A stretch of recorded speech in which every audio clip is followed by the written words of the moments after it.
Hello and welcome. This is a walkthrough of a track that I've been working on today. Let's listen to it first so that you know what we are talking about.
I'm now back in session mode where I started this track, and the first thing I want to talk about is the drums.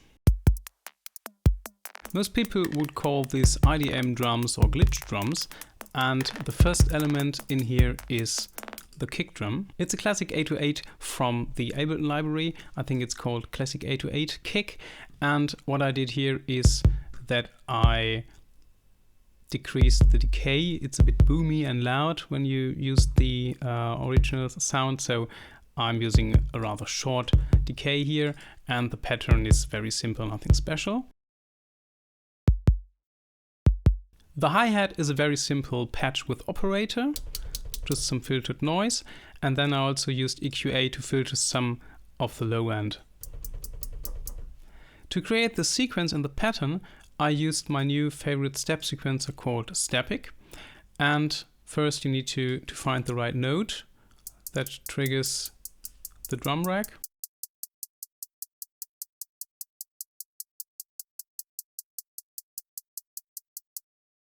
And then I'm using this divider function. And what this basically is using multiple steps on one step. So some people call this ratcheting, and it works like this. So it plays multiple hits of one note within 1/16 or 8th note. And if I did it like this, it would be a very repetitive pattern, but I can use this random function here to jump between these different ratchets. And so I'm getting a very interesting pattern. I could leave it as it is now, but I want to have a fixed pattern of 4 bars and do some more interesting stuff. So I'm creating a new MIDI track here.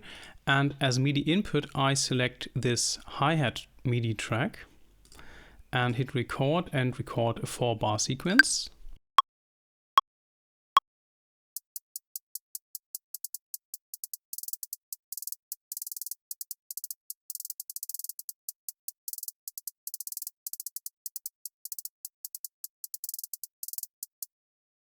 After that, I delete Stepic and drag this new recorded MIDI clip over back to the original channel. And now the hi-hat is triggered by a regular MIDI clip.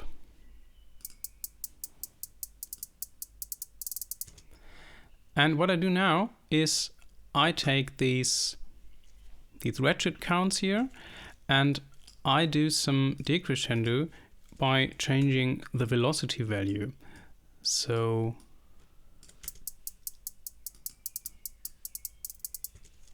like this. And I repeat this with all the other ratchets. So I'm getting some decrescendo and crescendo effects here with these fast notes. I leave the other notes as they are. Only where these very fast repeating notes fly in, I change some of the velocity settings like that.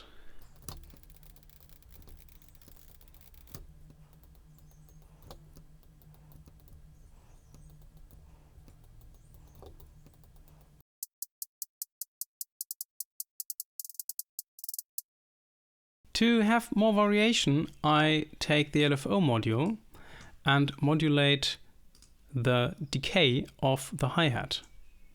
So I click on map and then click on the decay function. Of course, this does not sound very good, so I have to narrow down the modulation depth a bit. And then change it to slower rate or change the curve from the sine wave to random.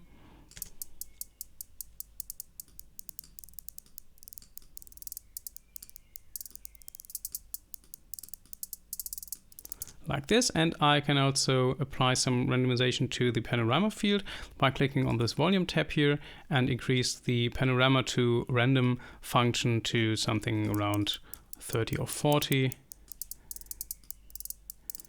And so my hi-hat is already done. With the kick drum, it goes like that. The most interesting part of this drum pattern is the 4th track that sounds like this.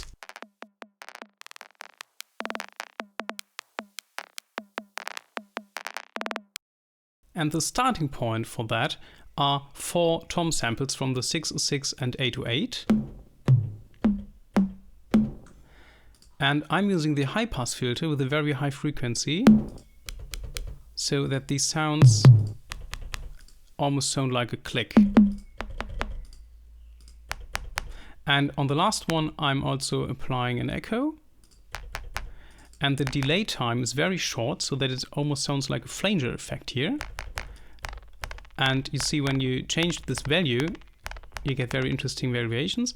And you can automate this with a built-in function from this echo plugin by increasing the mod delay depth. It's also important to click on this X4 button here, so that actually the modulation is large enough to affect the desired effect here.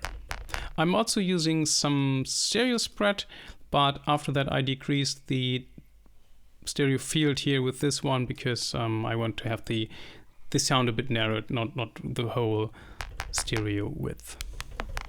Yeah, now I'm using my step sequencer again, and what I'm doing here is at first I create a very basic pattern, and you see that this step sequencer now triggers the 4 pads from the drum rack. By the way, I never trigger 2 drum sounds at the same time with these kind of glitchy IDM drums. It's always monophonic, 1 sound at a time. And this pattern is a bit boring right now, so I could do some variations here with the sequencer like that maybe. All right. But then I want to go and have my ratchets again. So I'm taking some of the divider counts up like this. And of course now this pattern always sounds the same every bar. So I'm using the randomization function on the note repeat here. But I'm keeping this up here without any randomization. So I'm getting some stability here, some repeating elements in this upper row where the notes are triggered, but I'm adding some randomness and variation with the random steps in the divider section. So I'm having one element that is not random and one element that is random, and so I'm having like the best of both worlds of stability in the pattern, but also some nice variations. Yeah, altogether the drums go like that. The last element is just an 808 rim, nothing too special with a little delay here. So this is it for the drums.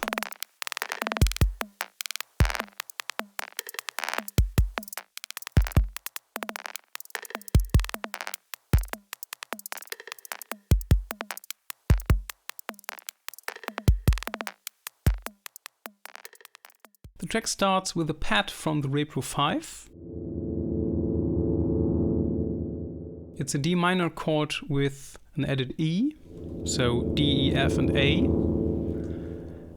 And I was using the modulation wheel to change the setting of the filter. So with each chord you have a slightly different filter setting. This patch was from a library from Luftrum, but I modified it, so I'm not sure if it's actually sounding like this patch from Luftrum, but it was a good starting point. And from there, I'm applying some delay and some reverb from my new favorite reverb, the Valhalla Room from Valhalla DSP. Just bought it yesterday, it's fantastic.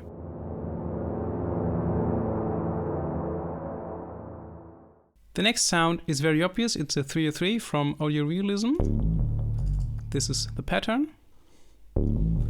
And I mapped the filter frequency to this knob of the MIDI fighter, so whenever I increase this knob here, I have a little opening of the filter. Very nice. And there is an echo. It's important to know that I always filter the low frequencies when I'm doing delays on bass sounds, because if you have a delay on the bass, it really kills the mix, and when it goes together with the kick drum and other bass sounds, it's kind of muddy. So I filter out all the low frequencies here. After that, it goes to the Valhalla Room again. And then there is some sidechain compression with the kick drum.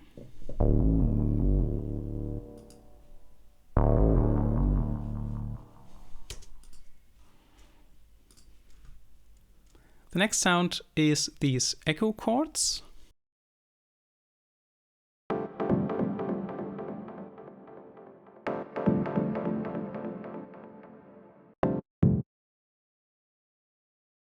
It is a very basic sound that I created in Pigments using 2 oscillators, a sawtooth and a square wave. And then there is this bandpass filter with a little resonance. And I used the modulation matrix to route the velocity, the MIDI velocity, to the filter frequency. So I can actually change the filter setting with the notes. You see? So when I do it like this, the filter goes up, and if I do it like that, the filter goes down. And then, of course, some delay and some reverb.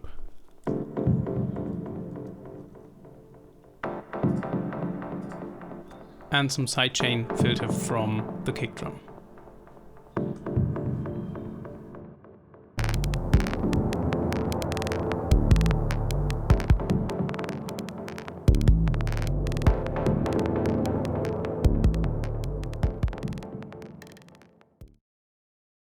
The last sound in this track is a pad from Chris from Science of Life, who did an excellent sound pack for Serum, and the pattern sounds like this.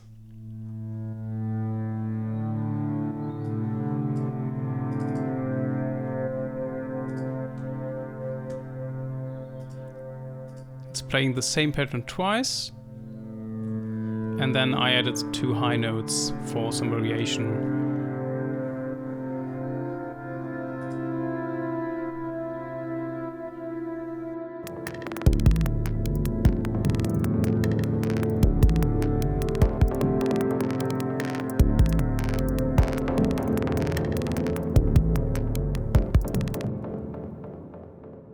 So this is it for tonight. I hope you enjoyed this little walkthrough.